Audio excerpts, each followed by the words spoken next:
আসসালামু আলাইকুম এভরিওয়ান, সবাই কেমন আছেন?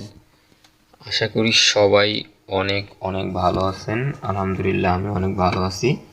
শেখসাদি একাডেমি সবাইকে স্বাগতম।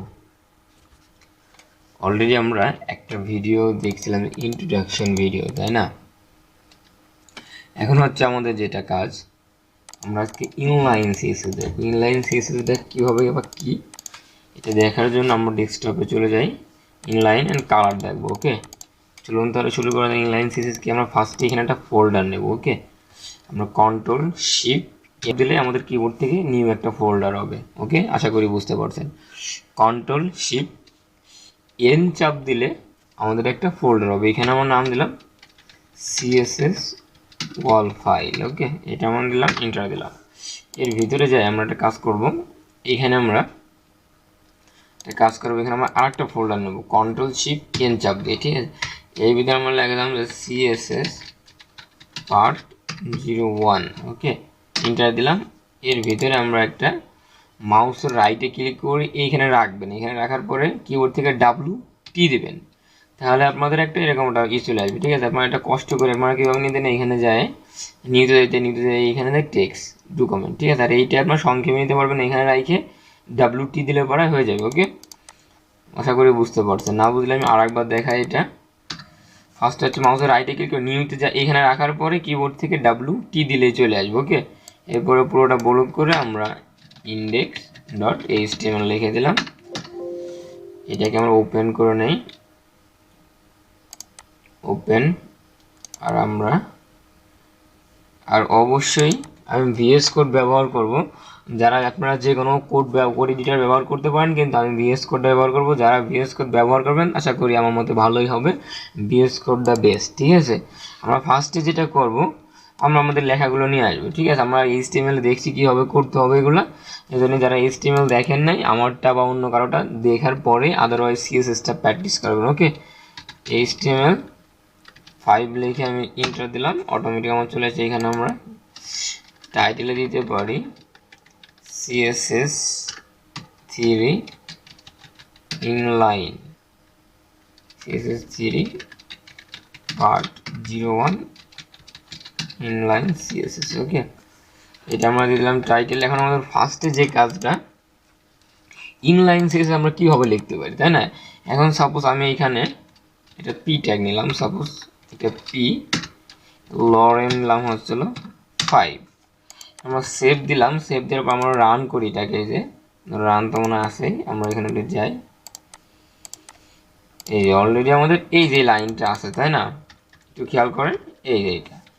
এখন এইটাকে যদি আমরা সাপোজ একটা কালার দিতে চাই, ইনলাইন CSS করব। ঠিক আছে, তাহলে ইনলাইন CSSটা কি? ইনলাইন CSSটা করা হচ্ছে ট্যাগের ভিতরে। ঠিক আছে, প্রতিটা ট্যাগের ভিতরে আমরা ইনলাইন CSS করি। আশা করি বুঝতে পারতেছেন কি বললাম। প্রতিটা ট্যাগের ভিতরে, HTML ট্যাগের ভিতরে ইনলাইন CSS করা হয়। ওকে, আর যারা অবশ্যই ভিডিওটা পুরোপুরি দেখার অনুরোধ, যারা নতুন অবশ্যই ভিডিওটা শেষ করেন, আশা করি সব কিছু বুঝতে পারবেন। শেষ পর্যন্ত দেখার অনুরোধ দিল ভিডিওটা। শেখসাদি একাডেমি সবাইকে স্বাগতম। আচ্ছা চলুন শুরু করি। এইখান থেকে যেটা আমাদের আছে এখন, এই যে এখন আমরা এর ভিতরে যে আমরা কি করতে পারি, একটা কাজ করতে পারি যে এখান থেকে আমরা ভিতরে কিভাবে লিখবেন, ফার্স্ট হচ্ছে স্টাইল নিতে হবে। কি নিতে হবে? স্টাইল। ওকে, স্টাইল নামে একটা আছে, এইটা নিতে হবে। আমরা কি দেবো এখন? কালার দেবো, QLR কালার কি দেবো? সাপোজ আমি রেড দেবো। ঠিক আছে, আমি কিভাবে দিলাম? কালার হচ্ছে আমাদের প্রপার্টি। ঠিক আছে, এটা হচ্ছে আমাদের প্রপার্টিটা, হচ্ছে আমাদের ভ্যালু। আমরা দিলাম প্রপার্টি কি হচ্ছে কালার, আর ভ্যালু হচ্ছে রেড। ঠিক আছে, এটা হচ্ছে এটা হচ্ছে আমাদের প্রপার্টির হচ্ছে ভ্যালু। আমরা সেভ দিলাম, সেভের পর আমাদের রান করি। আমাদের এখানে Ctrl+S, এই যে অলরেডি কিন্তু আমার পুরোটা একটা কালার চলে এসে, আশা করি বুঝতে পারছেন। ঠিক আছে, পুরোটা জুড়ে কিন্তু একটা কালার। আপনি কালার চেঞ্জ করেন এখান থেকে আমি রেড না দিয়ে আমি দেবো ব্লু। ঠিক আছে, ব্লু দিলাম, Ctrl+S, অ্যান্ড এখানে রিলোড দিলাম, এই যে ব্লু। ঠিক আছে, আপনি যেই কালারটা দিবেন সেই কালারটা হবে। এখন যদি এখানে আমি আর একটা নেই, H2 নেই, যদি H2 নিয়ে নিলাম লরেম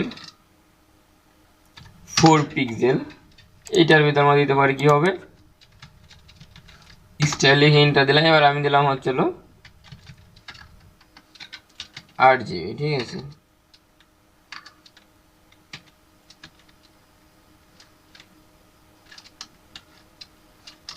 আর যদি দেখি এখানে নাকি মনে করেন 0 0 0 অ্যান্ড আমি 0.5 দিয়ে দিলাম, ঠিক আছে। এটা হচ্ছে একটা RGB একটা কালার।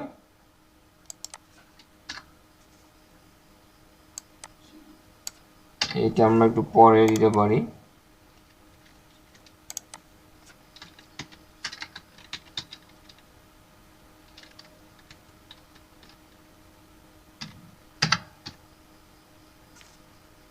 এখানে আমরা অন্য কিছু দিই, এখানে আমি দিতে পারি কালার হচ্ছে টমেটো। ওকে, কালার দিলাম টমেটো। এখন যদি আমরা সেভ দেই, আমাদের এইখানে যায়, এই যেটা কিন্তু টমেটো কালার হয়ে যাবে, ঠিক আছে। আশা করি বুঝতে পারতেছেন। এইটাই হচ্ছে আমাদের ইনলাইন সিএসএস। ওকে, ইনলাইন সিএসএসটা মূলত এইভাবেই করা হয় যে আপনি কোনো ট্যাগের ভিতরে স্টাইল লেখার পরে যে কোনো ভ্যালু দিতে পারবেন, ঠিক আছে। এখানে যে কোনো কালার দিতে পারবেন। সাপোজ এখানে মনে করেন আমার একটা পি ট্যাগ নিলাম, লরেম 2 দিলাম। এখন এটা আমি একটা কী কালার দিতে পারি, স্টাইল দিতে হবে, ঠিক আছে। স্টাইল লেখার পরে আপনি যে কোনো কালার দিতে পারেন। স্টাইল লেখার পরে সাপোজ এখান থেকে আমি দিলাম হচ্ছে এখন কালার দিলাম হচ্ছে গ্রিন কালারটা দিয়ে দিলাম। কালার দেওয়ার পরে ক্লোন চিহ্নটা দিতে হবে, ঠিক আছে। কন্ট্রোল-S আমরা রিলোড দিই, এটা কিন্তু আমার গ্রিন। আশা করি বুঝতে পারছেন। আর পুরোপুরি ভিডিও দেখার জন্য অসংখ্য ধন্যবাদ। যারা চ্যানেলটি সাবস্ক্রাইব করেন নাই অবশ্যই সাবস্ক্রাইব করে পাশে থাকবেন, আর অবশ্যই লাইক দিবেন। আর অবশ্যই আমাদের ফেসবুক পেজটা ফলো করতে পারেন আপনারা, ওইখানে নতুন নতুন কিছু আপডেট পাবেন। সবাই ভালো থাকবেন, আমাদের সাথেই থাকুন।